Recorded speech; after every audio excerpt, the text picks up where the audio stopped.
Ngatho cia mwanya nĩ gũcoka na ndĩrehoka no ũrathiĩ na mbere wega.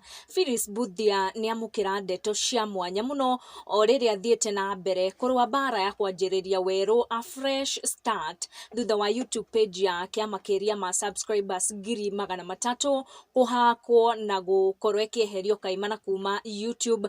Nyĩmbo ciothe cia Phyllis Mbuthia iria arekereirie kuma rĩrĩa anjĩrĩirie wũini nĩ iratharirio kaimana na nginyagia aragĩkorwo Kûlose page yake ĩyo ya YouTube na nĩ aragĩkorirwo agĩikia rĩtana kũrĩ mashabiki make na Akenya na arĩa othe mamũthikagĩrĩria kana mendete nyĩmbo ciake. Angĩkorwo wanagĩkorwo ũkĩ-download rwĩmbo rwake ũkorwo ũkĩmũtũmĩra nĩguo upload werũ on her new YouTube channel ĩrĩa areta Phyllis Mbuthia Fresh Start. Ũhotani ũrĩa Phyllis Mbuthia amũkĩra o rĩrĩa arathiĩ na mbere na kwanjĩrĩria werũ through Phyllis Mbuthia Fresh Start nĩ mashabiki make na Akenya othe na arĩa othe mathikagĩrĩria nyĩmbo ciake kũigua kĩrĩro gĩake na rĩtana rĩake makorwo magĩ-subscribe na andũ nĩ makorwo magĩ-subscribe na njĩra nene mũno kũrĩa akinya makĩria ma subscribers 100,000 in just a few hours kana tũngiuga a few days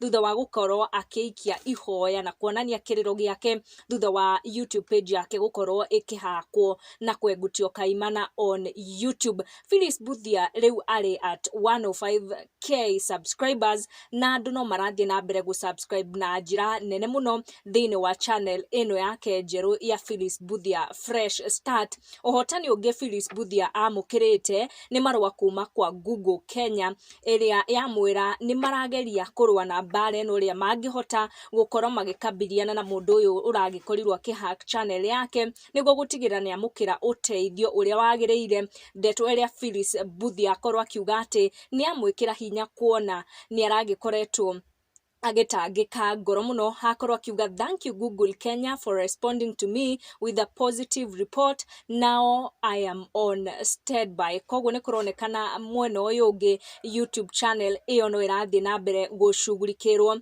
nĩ tondũ kũrĩ na nyĩmbo irarĩ na makĩria ma views milioni 10. Koguo nĩ channel ĩrakĩmũrehagĩra kanyamũ wega every now and then ũrĩa aragĩkorirwo akiuga it was a source of income kũrĩ we na koguo kũmĩ-lose nĩ araiguire gwĩ kĩndũ kĩrakorirwo gĩkĩmũrĩra. Oroho mashabiki make magĩtũmagĩra that page gũkorwo makĩamũkĩra nyĩmbo ciake na gũkorwo makĩaranĩria ũhoro wĩgiĩ wũini wa Phyllis Mbuthia. Tũrathiĩ na mbere kũmwendera all the very best. Make sure nĩ wa turn on your notification na wa subscribe nĩguo hĩndĩ ciothe twaikia video gakorwo ũrĩ wa mbere gũkinyĩrwo. Thank you for watching. Tucemanie in our next one.